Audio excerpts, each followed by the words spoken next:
Assalamualaikum. Jangan lupa like, comment, and subscribe. Bye. Assalamualaikum warahmatullahi wabarakatuh. Alhamdulillahilladzi bini'matihi tatimmu shalihat. Alladzi khalaqa sa'iral kainat. Thumma assalatu wassalamu ala sayyidis sadat. نبينا وحبيبنا محمد صلى الله عليه وسلم. اللهم لا علم لنا إلا ما علمتنا. اللهم علمنا ما ينفعنا وانفعنا ما علمتنا إنك أنت العزيز الحكيم. فقال جل شأنه في كتاب الكريم وهو أصدق القائلين: أعوذ بالله من الشيطان الرجيم. بسم الله الرحمن الرحيم. لقد كان لكم في رسول الله أسوة حسنة لمن كان يرجو الله واليوم الآخر وذكر الله كثيرا. صدق الله العظيم. Alhamdulillah, marilah kita awali dengan bersyukur kepada Allah, karena hanyalah orang yang berakhlak yang selalu menyebut nama Allah. Dia tidak sibuk dengan nikmat, tapi dia lebih sibuk dengan pemberi nikmat. Oleh karena itu, Nabi Musa alaihi salam ketika beliau bertanya kepada Allah, "Wahai Allah, banyak sekali nikmat yang telah Kau berikan kepada saya. Bagaimana cara saya bersyukur akan nikmat?" Maka Allah mengatakan, "Ya Musa, uzkurni wa la tansani." Wahai Musa, sebutlah nama saya dan janganlah sekali-kali engkau melupakan saya. Fa in dzakartani faqad syakartani. Selama kau sebut nama saya, bermakna kau telah mensyukuri nikmat saya. Kalau kita makan bismillah, kita bersyukur nikmat. Mana buktinya? Kita sebut nama Allah sebelum kita menikmati anugerahnya.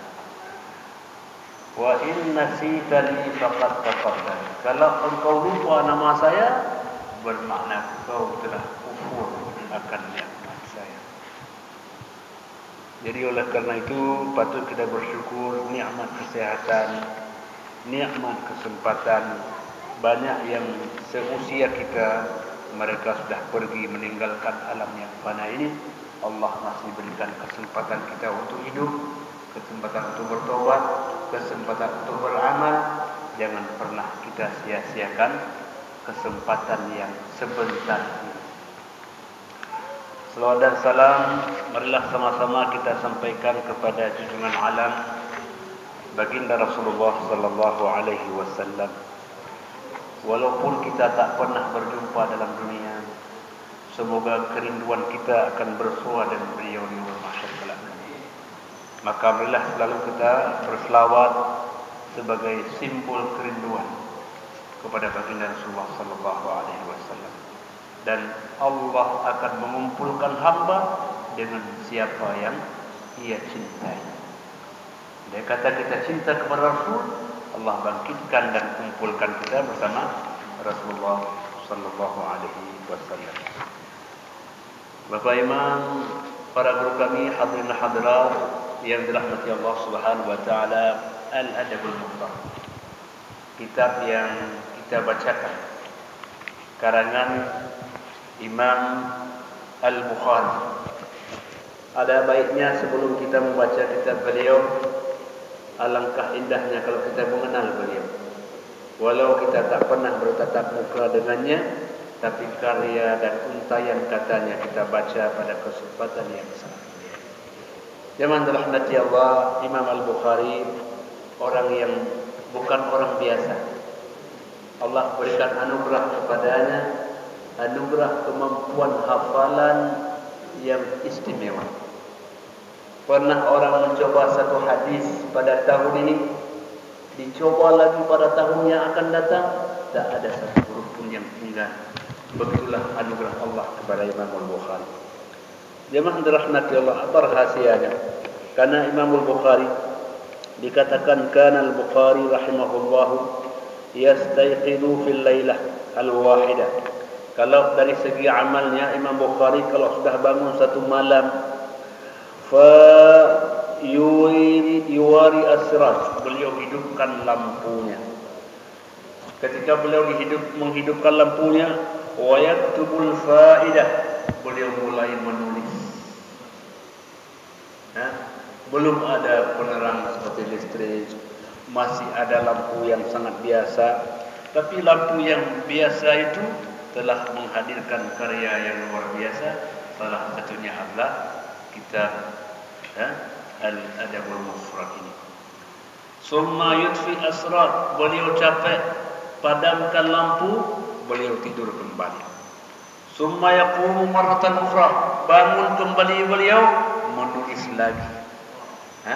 Kana yata'addad minhu dhalik, begitulah berulang-ulang.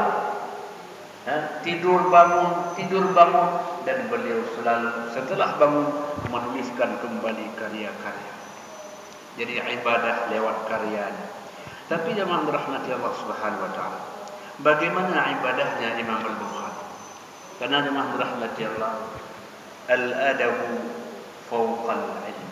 Adab itu ada di atas ilmu pengetahuan. Tanda orang berilmu adalah orang yang beradab. Jadi oleh karena itu ketika orang beretika, berakhlak al-karimah, bermakna itulah namanya orang yang berilmu. Semakin tinggi ilmunya, semakin tunduk orangnya, semakin tawadhu akhlak dan perilakunya. Itulah tanda orang yang berilmu. Maka jemaah dirahmati Allah Subhanahu wa taala, ini yang menceritakan bukan beliau, orang yang melihat beliau. Bagaimana ceritanya? Wa qala Muhammad bin Abi Hatim Al-Warraq, ini orang saleh, cerita tentang orang saleh. Kata beliau apa? Kana Abu Abdullah yusalli fi waqti as-sahar 13 rak'ah. Adalah Abu Abdullah Imam Al-Bukhari. Beliau kalau waktu sahur sudah tiba, beliau salat 13 rakaat. Wa kana la yuqiduni kullama yaqum. Kata Al-Warraq ini, setiap beliau bangun malam, beliau tak pernah membangunkan saya. Maka suatu malam saya tanya, araka tahmilu ala nafsik, wahai Pak Imam, luar biasa kau bebankan dirimu dengan ibadah. Kenapa engkau tidak membangunkan saya? Kan kepingin saya juga bangun seperti engkau. Apa jawab Imam Al-Bukhari? Anta syab, engkau kan masih anak muda. Wala uhibbu an ufsida 'alaika naumak, tak ingin aku ganggu tidurmu, tak ingin aku ganggu tidur. Karena beliau sebentar bangun salat, dan beliau tak ingin mengganggu tidur orang lain. Kecuali beliau tak pesankan, Pak Imam nanti kalau bangunkan saya ya. Karena begitulah Imam Al-Bukhari sepanjang malamnya adalah al-qira'ah wal ibadah wal kitabah. Di sana waktu menulis, di sana waktu membaca, di sana waktu untuk beribadah kepada Allah Subhanahu wa taala. Jadi malam mereka Masya Allah malam penuh bermanfaat ada. Maka jemaah dirahmati Allah Subhanahu wa taala, kalau Allah melihat tanda orang saleh apa? Allah melihat bagaimana ibadah pada malamnya. Kalau siang tentu kita bisa melihat, tapi Allah ini melihat secara spesial. Tidak ada orang yang merekam, tidak ada orang yang melihat. Allah ingin sendiri yang melihat. Maka ibadah malam, ibadah yang sangat istimewa. Jadi di antara kita ini adalah orang-orang yang luar biasa, karena insya Allah kita termasuk orang yang mampu melaksanakan ibadah malam walau 2 rakaat. Walau 2 rakaat. Kalau anda mampu 2 rakaat, 4 rakaat. Kalau anda mampu 4, tambah 2 rakaat lagi, 6 rakaat. InsyaAllah semakin kita menikmati malam, semakin indah hubungan vertikal kita dengan Allah Subhanahu wa ta'ala. Jemaah dirahmati Allah Subhanahu wa ta'ala, maka oleh karena itu jemaah dirahmati Allah, salat malam itu adalah da'bus salihin, adalah cara hidup orang-orang yang saleh. Jadi kalau kita lihat ini orang saleh, apa tandanya?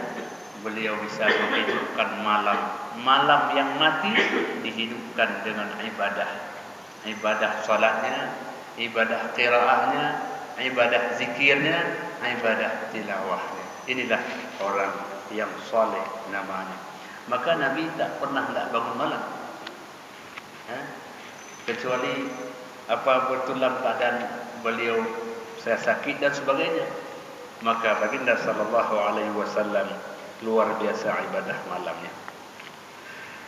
Hamba Allah yang dimuliakan Allah Subhanahu wa taala, wa qala Muhammad aidan, ini kata Al-Warraq lagi, du'a Muhammad bin Ismail atau al-Imam Al-Bukhari ila bustani ashabi.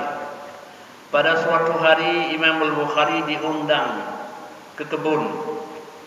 Pak Imam, datanglah ke kebun kami sekali, menikmatilah makanan. Ya, kita senang, orang-orang soleh kalau bertemu kan senang, kita bahagia. Maka duduk bersama, karena setiap ucapan yang beliau keluarkan itu adalah mutiara, adalah untayan-untayan kata, tidak pernah menjelekkan orang, tidak pernah memburukkan orang, selalu kata-kata yang indah. Maka diundanglah beliau suatu hari ke kebun temannya. Falamma shalla bil qaumi adh-dhuhra. Kebetulan beliau ketika itu tibalah waktu salat zuhur. Jadilah beliau sebagai imamnya. Qama yatatawwa. Setelah zuhur maka lanjutlah beliau dengan salat sunat. Falamma faragha min salatihi, selesai beliau salat sunat, rafa'a dhaila qamisah. Beliau angkat ujung pakaiannya. Faqala li ba'di mimman ma'a. Beliau bilang kepada salah seorang yang ada di sampingnya, "Undur, hal tara tahta qamisi syai'." Ini ujung pakaian saya kayak ada sesuatu. Coba lihat, ada enggak sesuatu di ujung pakaian saya ini? Maksudnya beliau merasa itu sesuatu sakit begitu. Fa idza zambur qad adbarahu fi 16. Ketika diangkat begitu nampak disengat oleh lebah. Kalau dihitung ada 16 tempat disengat oleh lebah. Di kebun kan banyak lebah itu. Disengat beliau 16 tempat itu. Ya. Waqad tawarrama fi ba'd jasadi. Maka bengkaklah tubuhnya itu.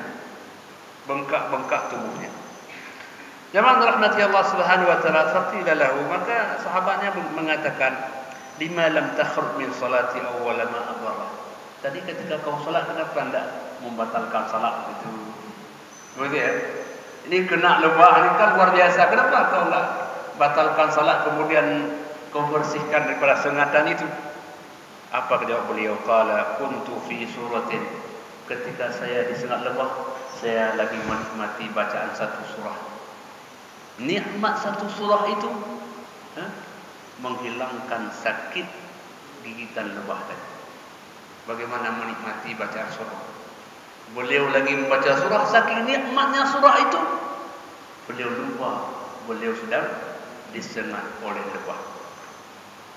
Dan bukan satu tempat, ada 16 tempat pada tubuhnya. Fa ahbabtu an atimmaha. Saya belum bisa sebelum saya menyempurnakan bacaan surah itu.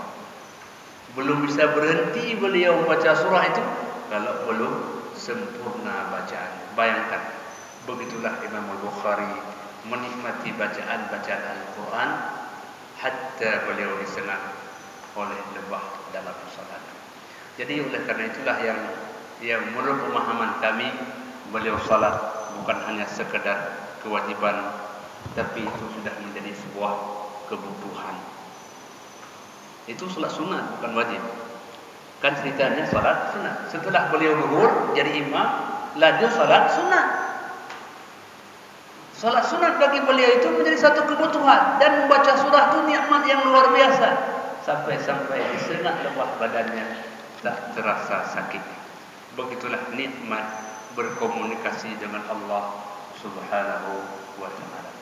Jadi kapan kita bisa merasa nikmat berkomunikasi dengan Allah?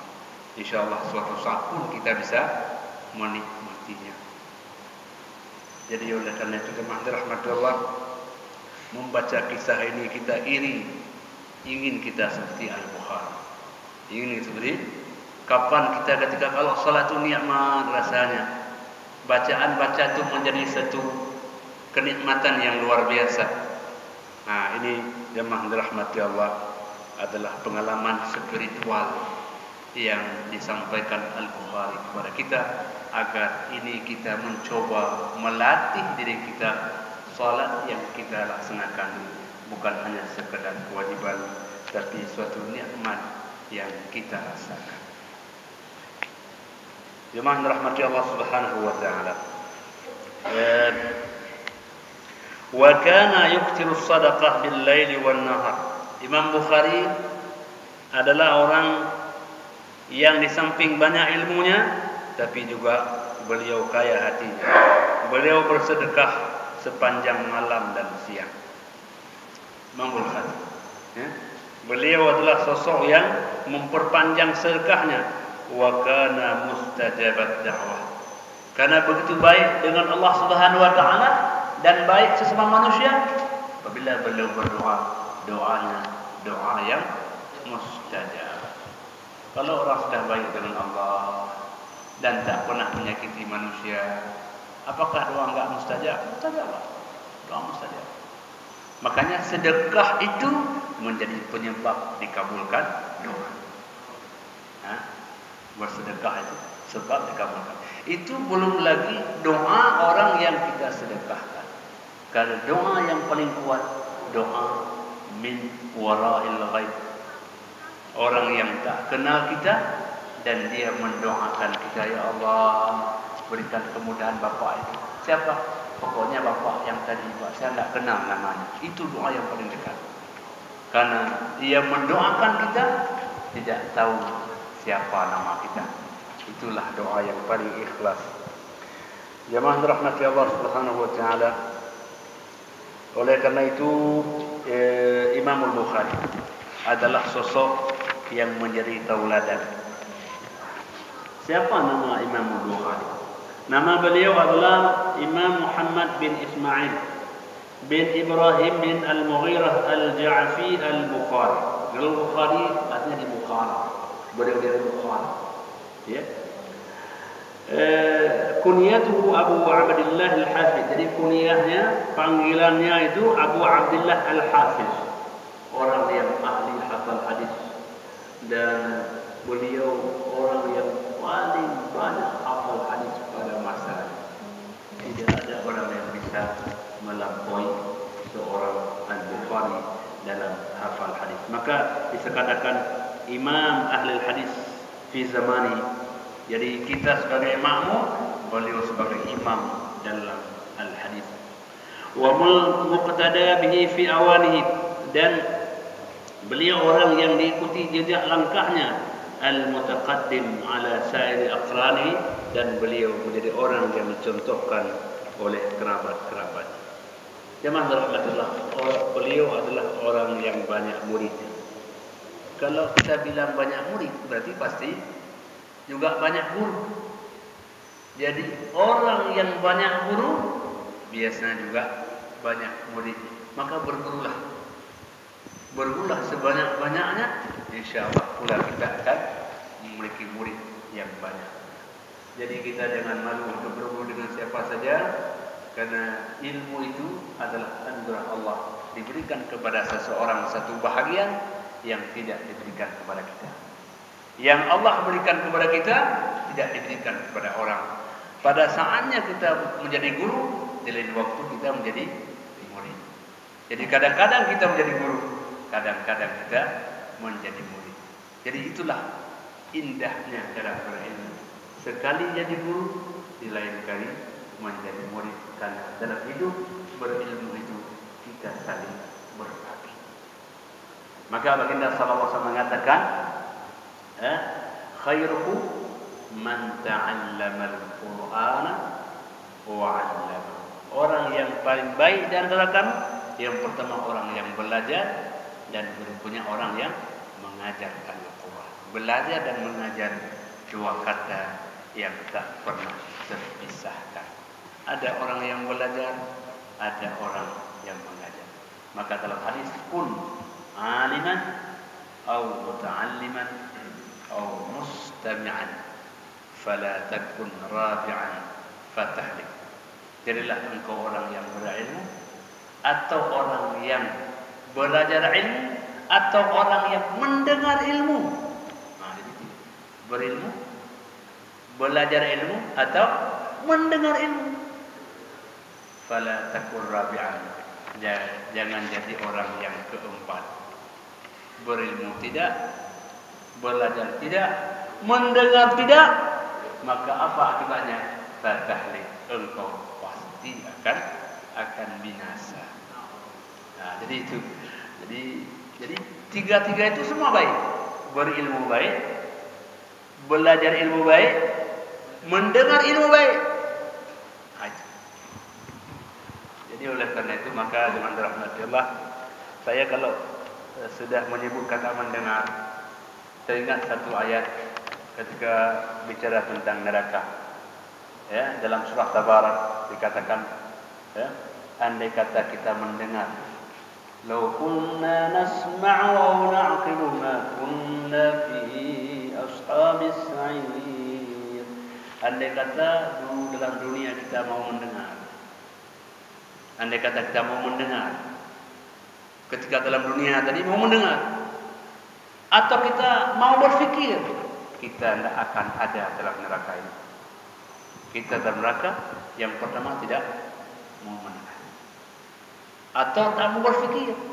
Jadi orang yang baik pendengarannya, insyaAllah dia akan menjadi penghuni syurga. Maka Allah mengatakan, wa idza quri'al Qur'an fastami'u lahu. Dibacakan Al-Quran, maka dengarlah dengan baik.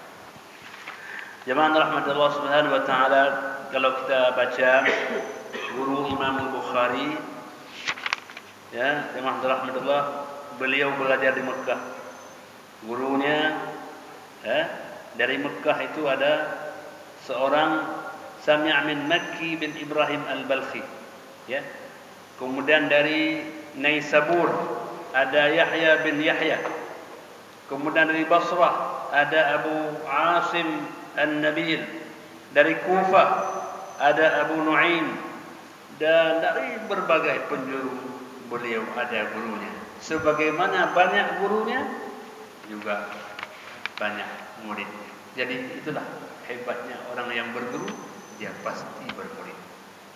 Jadi oleh karena itu jemaah rahmatullah, yang paling bahagia dalam dunia ini kita ada guru dan ada murid. Ya, jadi bagaimana ada murid? Apapun yang kita kerjakan, yang kita ajarkan kepada orang lain. Kata Sayyidina Ali, "Man 'allamani harfan sirtu lahu 'abdan." Orang yang mengajarkan saya satu huruf, saya adalah budak baginya.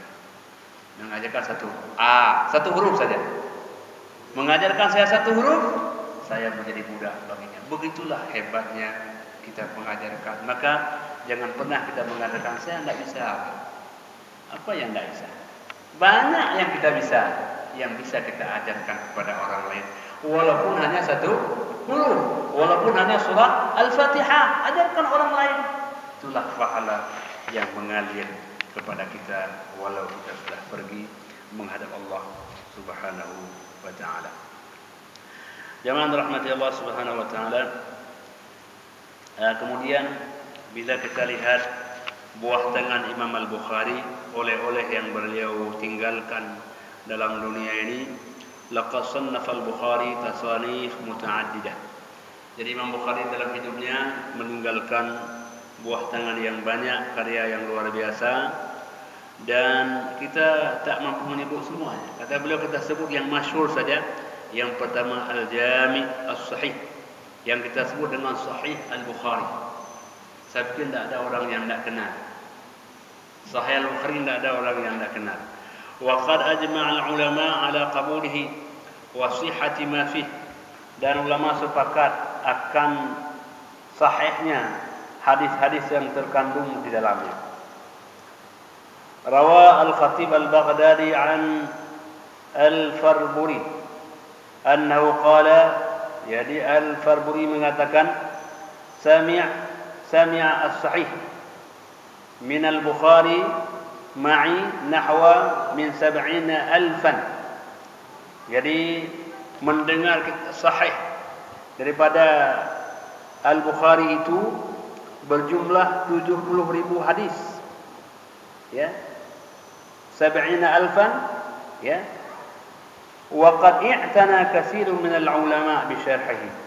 Dan banyak sekali para ulama yang mensyarah kitab Sahih Al-Bukhari. Banyak sekali syarah. Jadi jemaah dirahmati Allah Subhanahu wa taala, itu kitab Imam Al-Bukhari. Kemudian yang kedua ada At-Tarikh Al-Kabir, kitab tentang sejarah. Tadi kitab hadis, kemudian kitab tentang sejarah. Bukan satu, ada At-Tarikh Al-Awsat, ada namanya Ad-Du'afa Al-Saghir, Al-Kitab Al-Kunyah, kitab Raf'ul Yadaini fi Shalah, kitab tentang mengangkat tangan dalam salat. Bayangkan, mengangkat tangan dalam salat, beliau bisa menulis satu kitab tentang mengangkat tangan dalam salat. Begitu luas ilmu Imam Al-Bukhari. Jemaah dirahmati Allah Subhanahu wa taala, dan salah satu kitab yang kita bacakan ini adalah Al-Adab Al-Mufrad. Apa makna Al-Adab Al-Mufrad? Al-Adab Al-Mufrad ini adalah kitab tentang akhlak yang terpisah dari Sahih Al-Bukhari.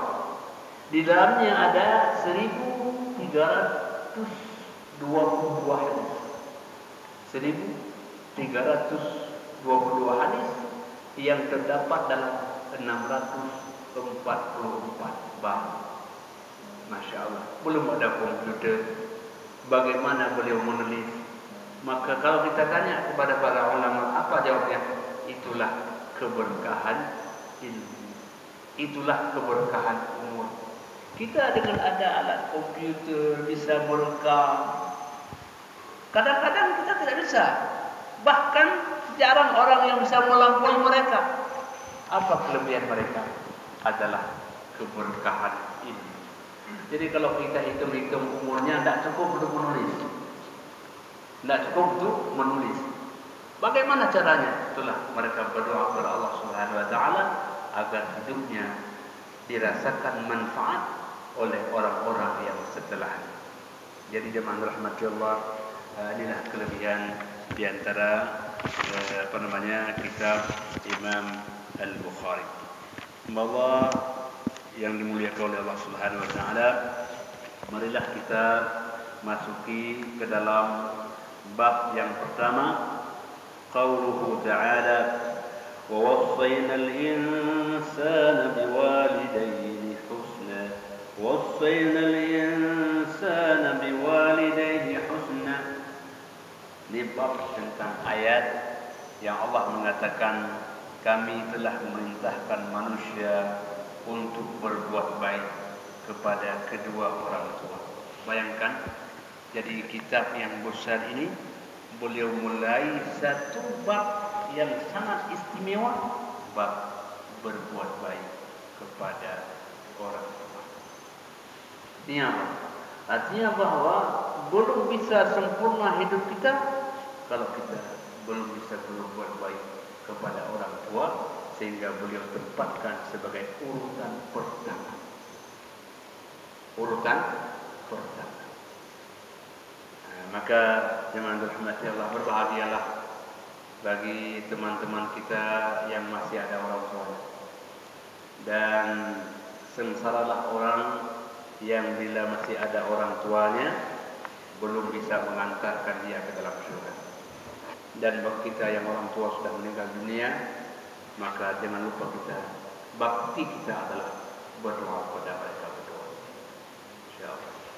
Jemaah rahmatullah Allah Subhanahu wa taala. Akhbarana Abu Nasr Ahmad bin Muhammad bin Hasan, dan seterusnya. Ini satu sanad yang panjang. Kemudian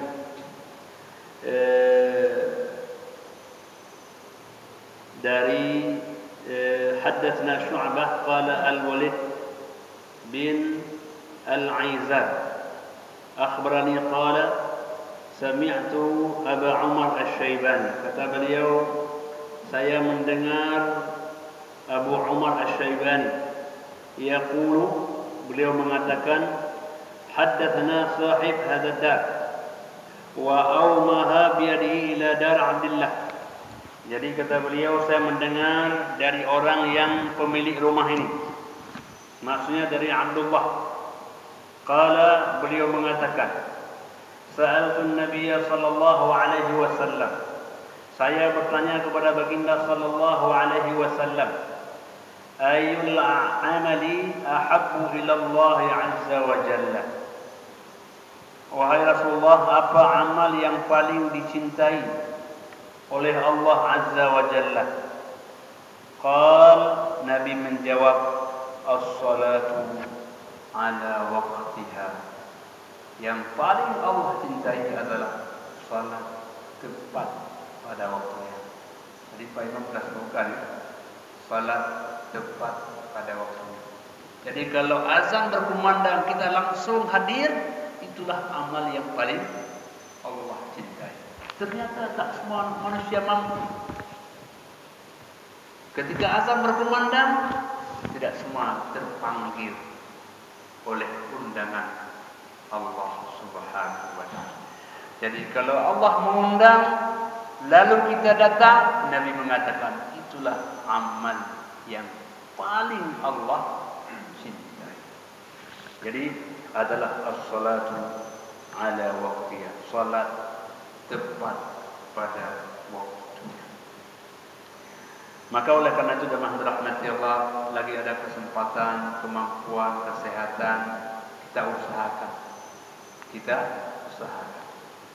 Setelah azan berkumandang, ikhtiar kita, bismillah, ya Allah, saya memenuhi undangan. Jadi ada dua makna menjawab azan. Pertama, menjawab apa yang diucapkan oleh muazzin. Allahu Akbar, Allahu Akbar, kita jawab.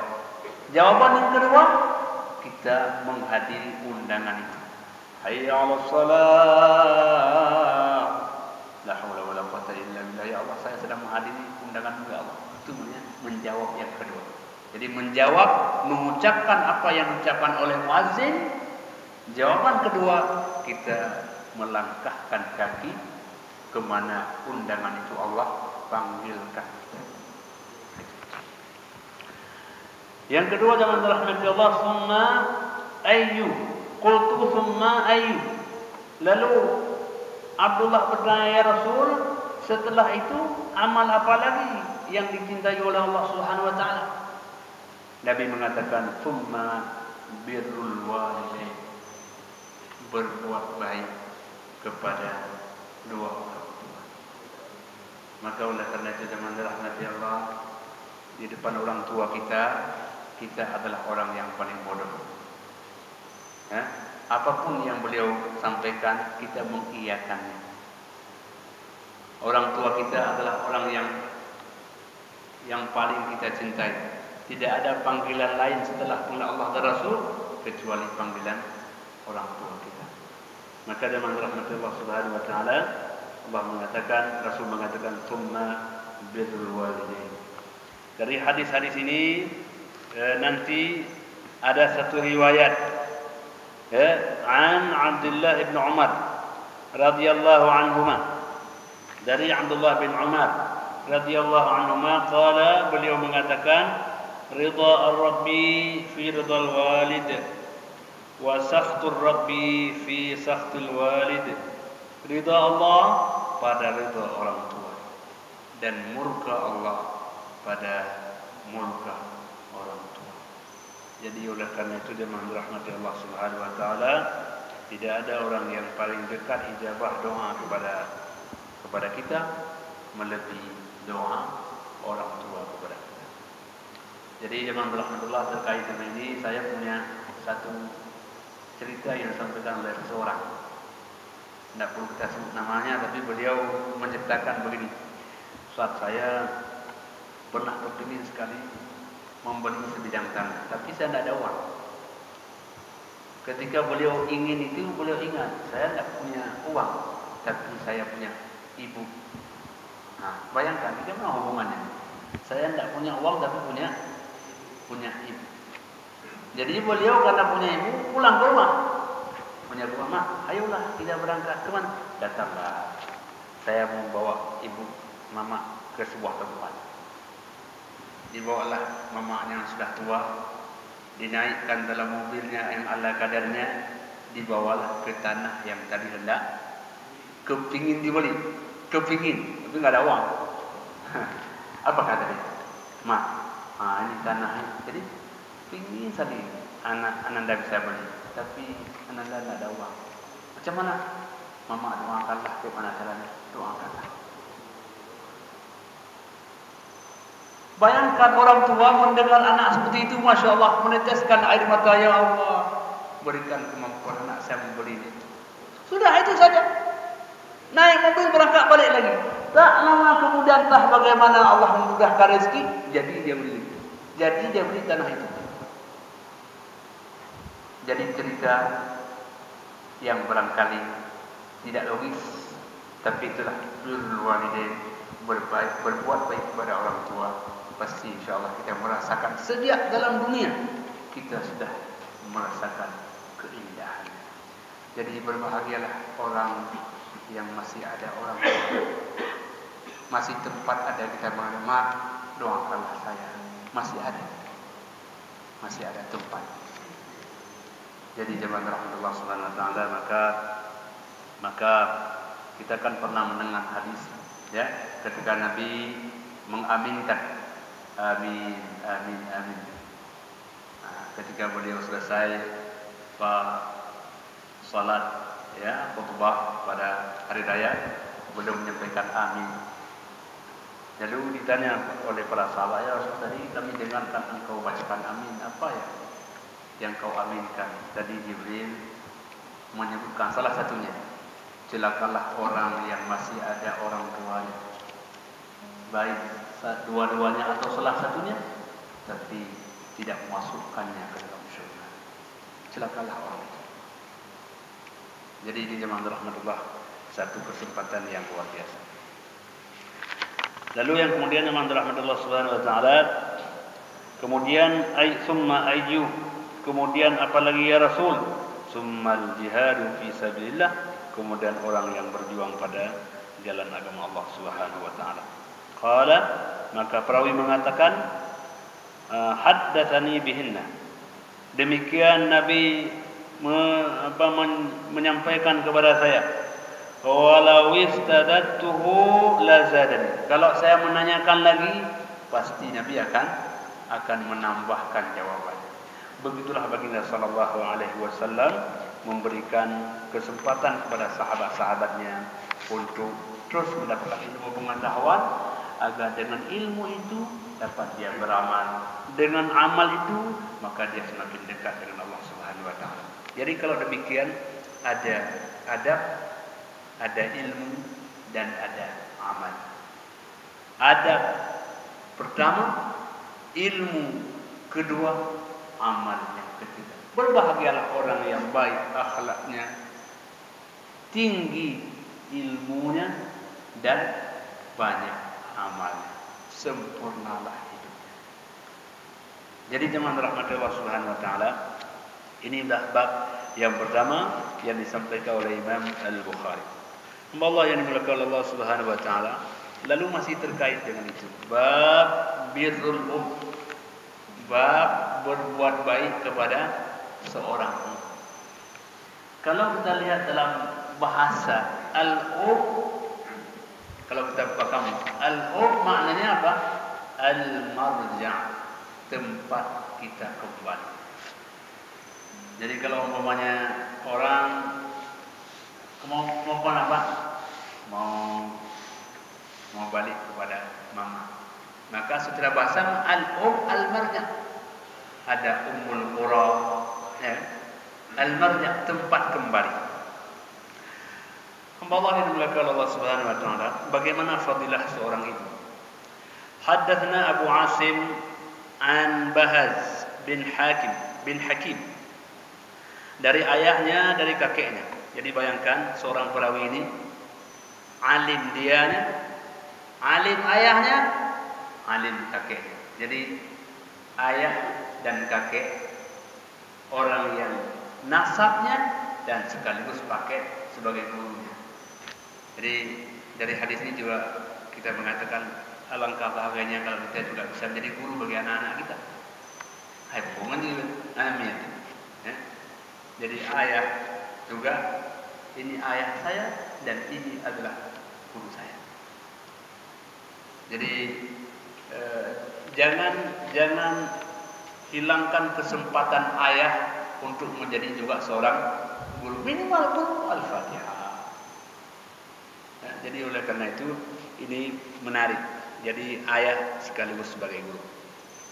Jadi dari Abu Asim ini, dari Bahas bin Hakim, beliau mengatakan, ya Rasulullah, ini dari kakeknya, maksudnya dari beliau, dari ayah, dari kakeknya, mengatakan, ya Rasulullah, wahai Rasulullah, man abar, siapa orang yang sangat layak saya untuk perbaiki pergaulan? Nabi mengatakan, qala ummuka, ibu. Nabi mengatakan, orang yang paling layak untuk engkau berbuat baik adalah ibu. Qultu man abar, siapa lagi ya Rasul? Qala ummuka, ibumu. Ya. Qala man abar, siapa lagi wahai Rasul? Qala ummuka, ibumu. Ya. Qultu man abar, siapa lagi ya Rasul? Ya. Abaka, jadi ummaka, abaka. Ibumu, ayah. Nah, summal aqraba fal aqrab. Kemudian keluarga yang dekat dan yang dekat dan yang dekat. Jemaah rahmatullah subhanahu wa ta'ala. Kira-kira kita sebagai ayah, ya, kita sebagai ayah, kita merasakan enggak betapa seorang ibu itu perjuangan untuk anaknya luar biasa? Merasakan? Kalau malam kita tidur nyenyak, istri kita belum tidur, dia bereskan anaknya, dia bersihkan piring, dia masakkan kebutuhan nasinya dan sebagainya. Jadi Masya Allah, Nabi mengatakan orang yang paling berhak untuk kau pergaulkan dengan baik adalah ibu. Jadi jemaah rahmati Allah, kalau kita lihat di sini 3/4 itu adalah hak ibu dan 1/4 adalah hak ayah untuk dijadikan sebagai orang yang paling berhak dipergaulkan dengan baik. Maka jemaah rahmati Allah subhanahu wa ta'ala, apabila ada orang yang durhaka kepada ibunya, seakan-akan kiamatlah dunia baginya. Jadi jemaah rahmati Allah subhanahu wa ta'ala, doa ibu kan ya sepanjang jalan. Ibu itu tak pernah melupakan anak, walaupun anak sering melupakan. Jadi hubungan emosional ibu itu, dia tahu kalau anaknya sedang menangis, dia rasakan itu. Dia bisa merasakan kalau anaknya kurang sehat. Dia bisa merasakan kalau anaknya tidak bahagia. Dia merasakan. Walaupun anaknya sekarang sudah dewasa, walaupun anaknya sudah punya anak, tapi hubungan emosional ibu itu dengan anaknya tidak akan pernah putus selama-lamanya. Maka Nabi mengatakan, ummaka baru abaka. Ibumu, kemudian ayahmu, kemudian baru yang dekat dan yang dekat. Jadi pesan secara tersirat dalam hadis ini adalah jangan pernah menyia-nyiakan ibu yang pertama, dan yang kedua ayah yang telah membesarkan kita. Maka dalam bahasa Al-Quran bahasanya sangat filosofis. Wakhfid lahuma janaha dhulli minar rahmati wa qur rabbirhamhuma kama rabbayani shaghira. Ikhfid janaha, itu artinya apa? Rendahkanlah sayap. kalau kita lihat misalnya makhluk seperti ayam, ya, bagaimana dia ketika dia melindungi anaknya? Dia rendahkan sayap. Maka oleh karena itu kepada ibu kita rendahkanlah sayap kita. Artinya rendahkanlah dirimu, tawaduklah di hadapan ibumu. Dan selebihnya adalah berdoalah kepada Allah. Ya Allah, sayangilah, ampunilah orang tua saya, ibu dan ayah saya, dan sayangilah mereka berdua sebagaimana mereka menyayangi saya sejak kecil. Jadi itulah pesan-pesan hadis Nabi sallallahu alaihi wasallam. Semoga orang tua kita menghantarkan kita ke depan pintu surga. Amin ya rabbal alamin. Hadanallahu wa iyyakum ajma'in. Wassalamualaikum warahmatullahi wabarakatuh.